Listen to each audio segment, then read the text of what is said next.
আমাদের সাথে। আমি একটু ভয় পেয়ে বললাম চলুন আমাদের সাথে, মানে কি বলতে চাও?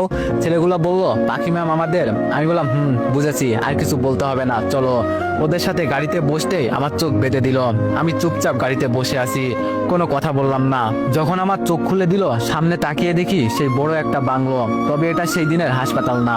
গাড়ি থেকে নামতেই একটা ছেলে আমাকে ইশারা করে বলল ভিতরে যেতে। দরজা ঠেলে ভিতরে যেতেই আচমকা আওয়াজ আসলো, মিস্টার দীপু, আপনাকে স্বাগতম জানাই আমাদের নতুন জগতে। আমি উপরে তাকিয়ে বোঝার চেষ্টা করছি এইসব কথাগুলো কোথা থেকে আসছে, কিন্তু কোনো জায়গায় কাউকে দেখতে পারলাম না। চারিদিকে একদম নীরব পরিবেশ। দাঁড়িয়ে থেকে তো আর লাভ নেই, তাই সোফায় গিয়ে বসলাম। সোফায় বসার পর দেখি সিঁড়ি দিয়ে পাখি নিচে নামছে।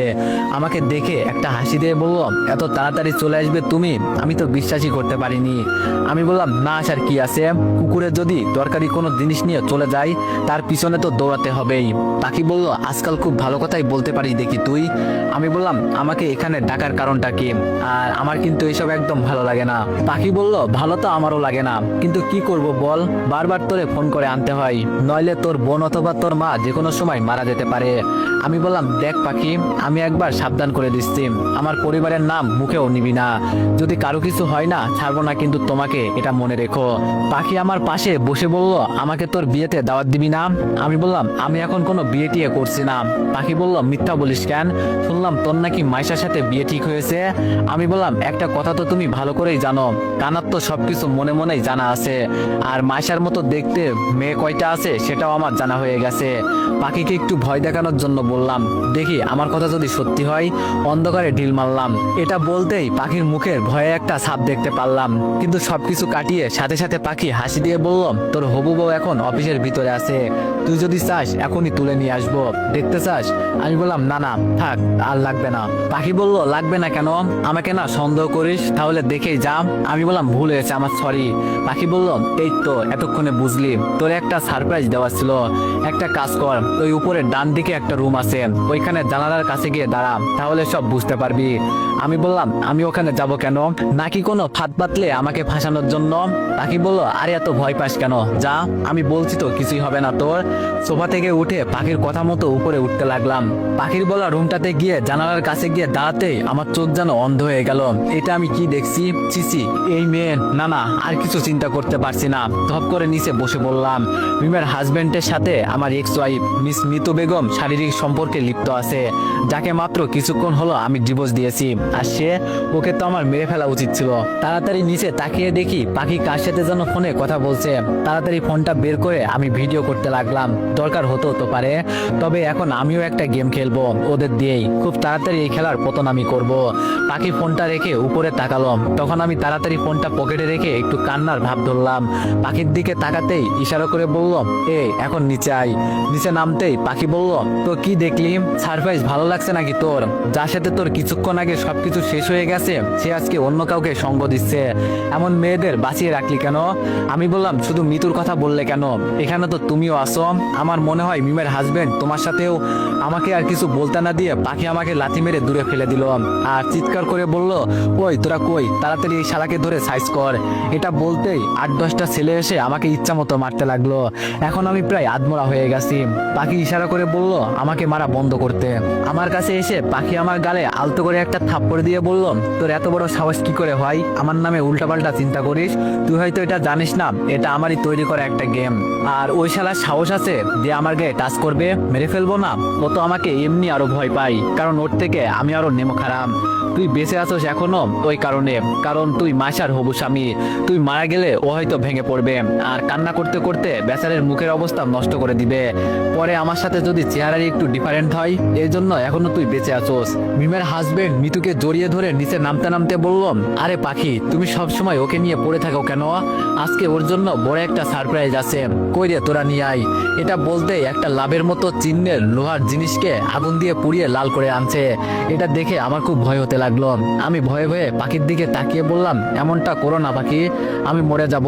পাখি হাসতে হাসতে বলল, এত সহজে তুই মরবি না, তোর তো কুত্তার ভাগ্য, এত করে তোরে মারতে চাই তাও মরিস না, তবে এতটা পরিমাণে তোরে কষ্ট দিয়ে মারবো বলার বাহিরে। ছেলেটা এসে কোনো কথাবার্তা নেই, সরাসরি আগুনে পোড়ানো লোহার লাপটা আমার বুকের মাঝে ধরে দিল।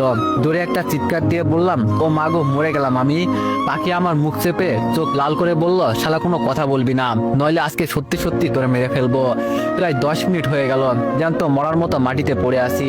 শরীরের শক্তি যেন নিমিষে শেষ হয়ে গেল, উঠে দাঁড়াতে পারছি না।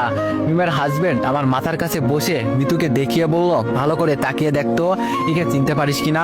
আমি চোখ বন্ধ করে আস্তে করে বললাম, কিছু কিছু বেঈমান মানুষকে নাচে নাই ভালো, শুধু ওকে নিজ হাতে মারতে পারিনি, এটাই আমার একটা আফসোস। এটা শুনেই মিতু আমাকে জোরে একটা চড় দিয়ে বলল, শালা তোরে তো আমি মনটা চাই কি করি জানিস, তোর সাথে এমনটাই হওয়া উচিত ছিল। এখন দেখ আমি কোথায় এসেছি, আজকে আমার টাকা পয়সার অভাব হবে না। মিমের হাজবেন্ডের দিকে তাকিয়ে বললাম, অনেক ভালো বলতো মিম আপনার নামে, বলতো আমার স্বামী অনেক ভালো, এমন স্বামী পাওয়া আমার ভাগ্যের বিষয়। মিমের হাজবেন্ড বলল, এই তোর সাথে আমার বইয়ের কি সম্পর্ক ছিল বলতো, সবসময় তোর নামই বলে, আজকে 3 দিন ধরে ওকে এমন জায়গায় রাখছি, এখন শুধু বাঁচার জন্য ছটফট করছে। মিতু চলো আজকে তোমাকে নতুন কিছু শেখাবো, তবে শর্ত একটাই, আমাকে শুধু ওই বিছানায় একটু সুখ দিতে হবে।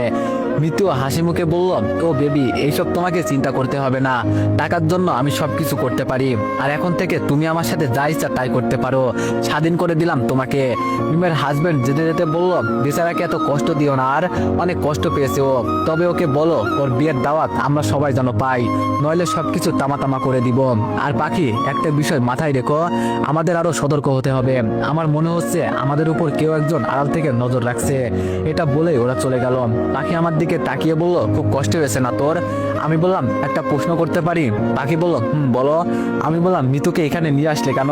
পাখি বলল, ও কি এখন তোর কিছু হয়, ওর জন্য তোর এত চিন্তা কেন? আমি বললাম, যদি মেরে ফেলতে চাও তো মেরে ফেলো, নইলে কুকুরের কামড় কিন্তু সহ্য করতে পারবে না। পাখি বলল, সেটা শুধু তোর মুখের কথাই আছে, কাজে কামে কিছুই নাই।